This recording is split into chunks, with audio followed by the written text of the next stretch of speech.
right, so you're looking to move to the Mobile, Alabama area. I'm a longtime native, so I'm happy to give you some insight, some thoughts. Here's some things we're going to cover. We're going to talk about how Mobile is laid out and how it's structured. We'll talk about some of the top areas that people are moving to and really like a lot that are gaining popularity. Also some spots that look exciting, but maybe there's some things you want to look out for. And also just what to expect when moving to the area. You'll find all that in this video.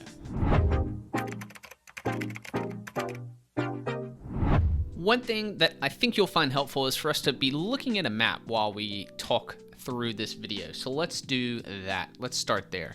Mobile, Alabama, right down here on the south of the Gulf of America, as you can see, formerly known as the Gulf of Mexico. I'm like what we like to call LA. We're down here in LA. That's lower Alabama. That LA, lower Alabama, all the way down here on, this is what's called Mobile Bay that exits out this way.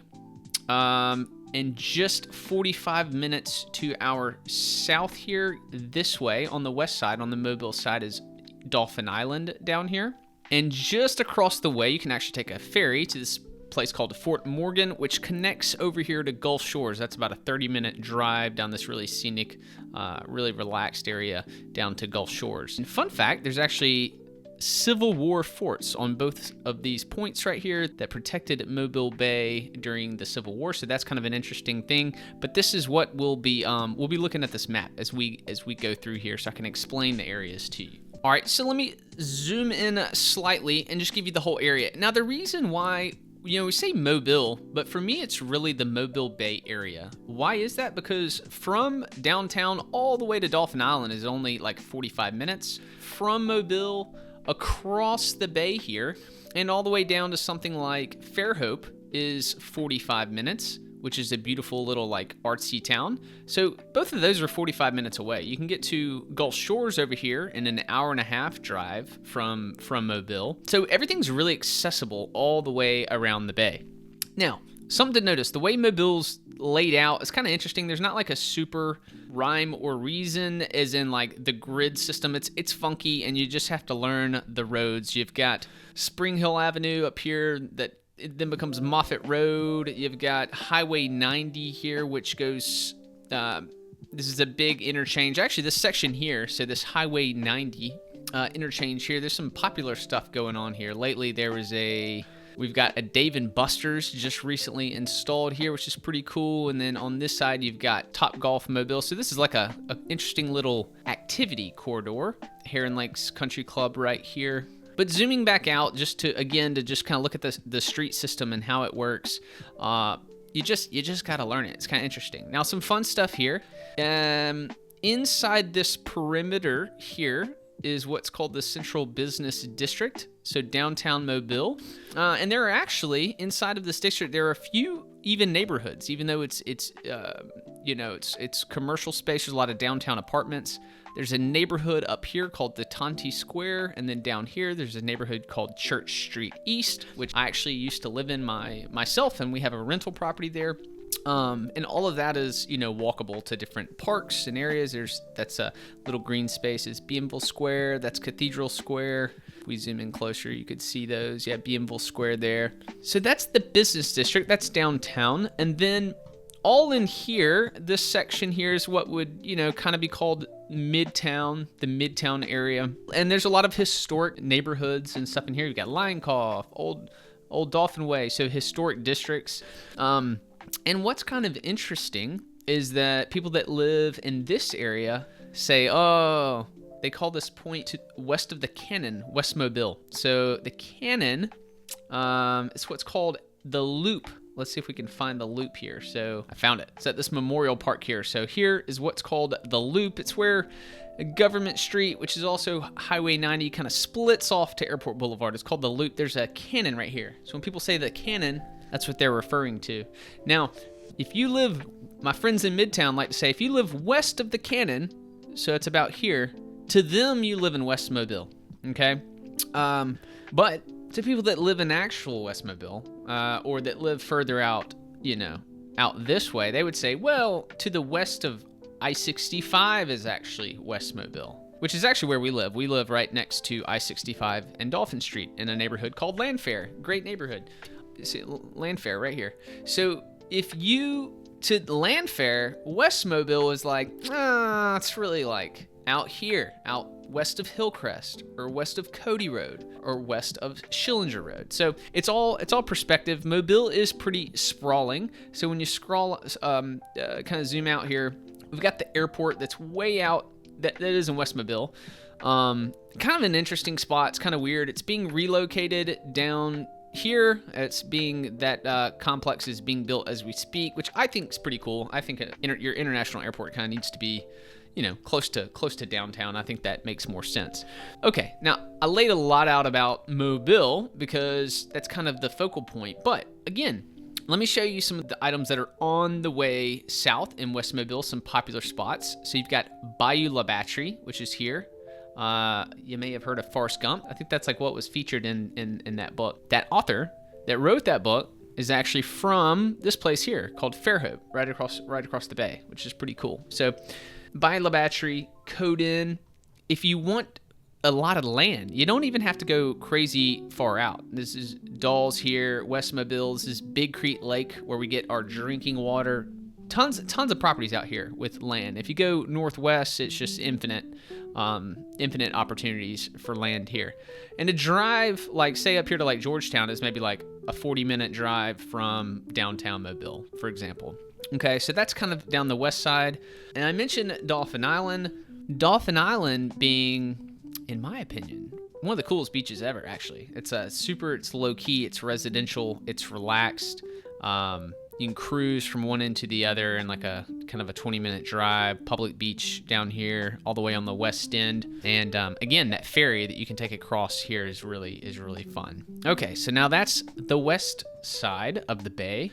When you hear people say the Eastern Shore, what they are referring to is anything over here on the eastern side of Mobile Bay. And so how you cross that is from downtown Mobile. There's two tunnels. There's one which is older, that was built like in the 1920s, that trucks drive through, motorhomes will drive through, and they're too tall and they hit it. Happens all the time. There's jokes going around our city about, how often the Bankhead Tunnel is hit. And then there's the other tunnel, which is wider and goes across.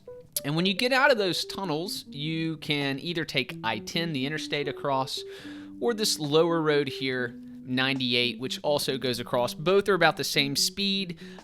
When we get crazy weather, like a hurricane or just like interesting weather, this lower road will get closed sometimes because water comes up and over it. One thing also to look out for is backup on these roads. Depending on where you work, like I tend to ask people, it's interesting because I ask people all the time about like the direction on I-10 and how it gets backed up. I hear mixed opinions, but basically it gets busier towards the end of a workday. It gets busier, and backed up some. On the weekends, if you're going to the beach, I-10 can get backed up way back this way before you get into that tunnel. Now, we are in the process of hopefully soon breaking ground on a new bridge project, which will actually come back further down here somewhere, cross up and over, connect in with I-10, come over. It'll be more lanes. It's going to even have like pedestrian area, biking area. Really cool project. And it will help alleviate some of this traffic. Because if we zoom out, I-10, this is I-10. I-10 comes all the way, from this way. Here we are, Houston. So let's start at Houston. It's I-10 that comes all the way through Mobile and heads east. So that's a lot of traffic that's floating through there. And then these roads coming down south all connect to I-10 there. All right, so right when you cross over into the Eastern Shore, you have Spanish Fort, a growing town. We just lost to their soccer team recently. My son in the state playoffs. Bummer, unfortunate. Okay. Quick side note, if you are moving to the area or you want more guides, so we have some stuff down in the description. So we have a local email newsletter with like what's going on every week. We have more guides and information that you would need about moving to the area and learning more about the area. Feel free to get those. Happy to help connect you with those. All right, let's keep going. So just below Spanish Fort here, you have Daphne, another beautiful town, growing town. Now these are, I think population of both of these is less than 30,000. So Spanish Fort, 11,000. I think it's like 15,000 now. Daphne, 30,000. Yeah. So small towns, but growing, like growing nice towns that have kind of what you need. You got a Walmart down here. You got what you need. And so further south, Fairhope, famous art festival every year. Again, smaller artsy city, brings in a lot of visitors every year. Beautiful, beautiful spot. Like we go over here for day visits all the time. Again, from Fairhope, so that's 45 minutes. From Fairhope to Gulf Shores is about another 45 minutes, give or take. But if you were going to get to the beach, to Gulf Shores, you would take that I-10 and you would keep going. And the main drag would be like to Highway 59 here, which is like goes through Robertsdale, Summerdale, Loxley, Foley. But you can also go further east to the Beach Express, which should be, the Baldwin Beach Express, which is a little bit further east. This is where a Buc-ee's is. If you're a Buc-ee's fan, it is right up here at this exit. There's a Buc-ee's. Now, one of the fastest growing spots on the eastern shore, actually, is Foley, a small town north of the beach. But Foley is a fast-growing area. It's kind of interesting. I read some articles on it. Cute little downtown. They do some stuff. It's neat. Obviously, the prices there are going to be a lot more affordable than like down at the beach or whatever. While I'm here, may as well bring up the Gulf State Park. Is amazing. It's a beautiful, beautiful state park that's right on Gulf Shores there. All right, so let's talk about traffic a little bit. You have heard me talk about the distances and the time that it takes to get to these different areas. I'm not sure if you would have thought that when looking at this map. Okay, it only takes that amount of time, but those are kind of the ballpark averages, and maybe it's exactly what you thought. There are times where, again, the traffic gets crazy, what I'm going to call crazy, on rush hour traffic, 5 o'clock hours and the such, but, going to the beach on a weekend, it makes sense, right? Like, we're just not used to backups on the actual interstate. Like, that's not normal for us. I know when I go to, I know larger cities, this is absolutely normal. Even north of here, like Atlanta can get very backed up and congested. And that's just a normal part. Even like Birmingham, Alabama, maybe can do that. So you can get to most places that you need to get to in less than 45 minutes. And to a lot of people I know in big cities, that's like kind of the minimum that they would have to drive, or it would be like 45 minutes for them as well, but like on interstate system. Now for us, it may be a mix, a little bit of interstate, you get off, or you're just driving on roads through town, like to get to the airport, for example. I'll give you an example. So where we live, to get to the airport the current airport could be 20 minutes. Like we're here, that could be like 20 minutes and like with no traffic, or it could be like 30 to 45 minutes if there's like a lot of traffic, because it's all through town, stoplights, traffic lights, and the such, right? It could take the same amount of time for me to get there as it could for me to get across the bay and down to like Fairhope, depending on the times that I go. One other item I think I'd like to point out here is this whole section up here is all the delta.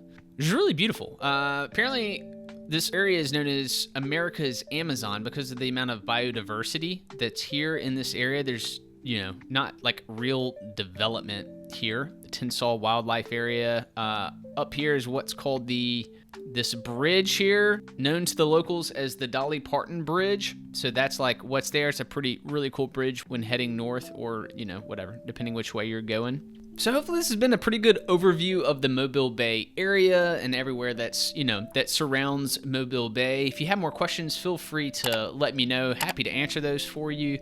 Been here a long time, basically all my life. So yeah, ask any questions and happy to answer them. Take care.